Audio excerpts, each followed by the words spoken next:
What's going on, everybody? Back at it again with another video. This time, real honest truth. Tonight I'm gonna post videos. Tomorrow I'm gonna try to post a video. I'm gonna try to get things out to you guys really quick and fast. I figured out after going in lobbies and picking people's brains and playing guys late night on their streams, trying to understand what I'm doing wrong. Why is my blitz not getting home? I was in the lobby with ESPN with W, and I'm like, hey, why is my blitz not getting home? I try to blitz all day, and both told me the same exact answer. Why are you blitzing all day? Why? Does it get home all day? I was like, no, it doesn't get home. Okay, so why do you keep blitzing all day? If it's not getting home all day, that means they picked up on it. He was like, if you have a blitz that gets in on a consistent basis without them slide protecting, that is your joker card. That's your spade. That is something that you pull out your pocket when you know, hey, he's going to pass it. He's not going to expect it. Come out the very first play and run your blitz. If you get home, good. Next play, come out, put a different shell behind it. Use the exact same setup, but do things differently. Cross man. Put a cover 2 shell behind a cover 3 blitz. Put a cover 3 shell behind a cover 2 blitz. Out of the same formations. Make it look the same. If it looks the same, it confuses people. It throws them off. Even though you'll have some people who come out, hey, on the 4-6, people love to throw the flat route on me. So what I did was I would basically bait them into the flat route, jump back in with the middle linebacker. Wow, bam, right there. You see right there?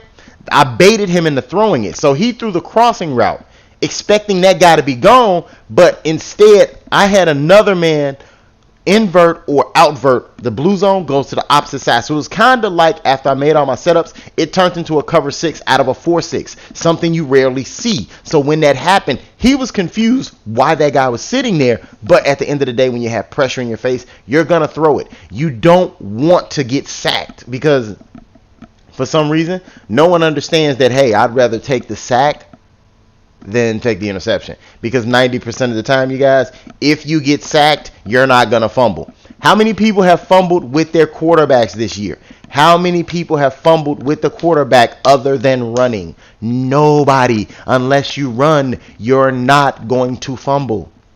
You guys understand that? If you take a sack, you're not fumbling with your quarterback. How many times have you been hit in the mouth and put the ball on the ground in the pocket? Never.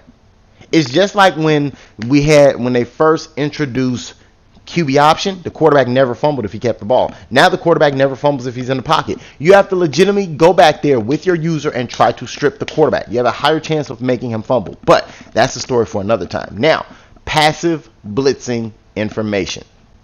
You guys have to find a blitz. Well, I'm going to post some that you can basically come out and put very good coverage behind. You just have to change it up and make it look different. You could even come out and say, you know what? I'm going to do this. I'm going to do that. I'm going to change my linebackers that are blitzing, make them go into a man. Passive blitzing is basically like if you look at cover 3 odd, cover nickel, cover 3 odd, 3-5, that nickel blitz, that nickel cornerback is always blitzing.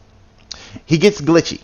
If that makes sense to you guys. He gets glitchy. And if he gets glitchy, that means he slides off. You'll see a lot of times where I will send my nickel blitz and it doesn't get back there.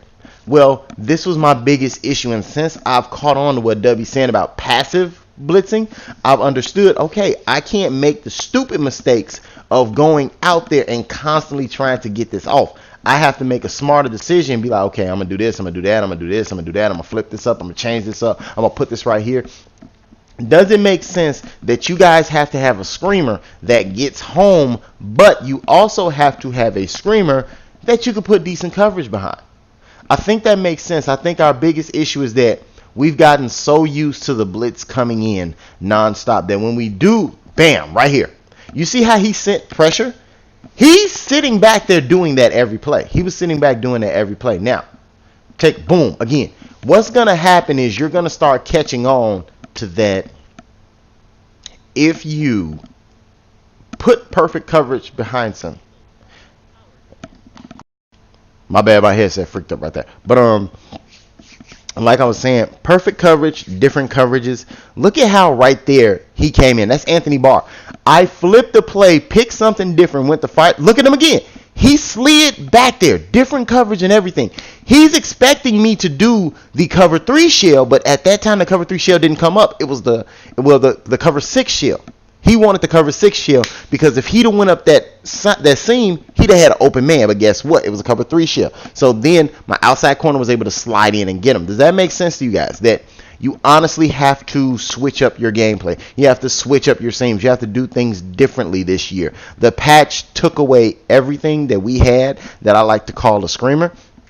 There are still some out there, but who knows?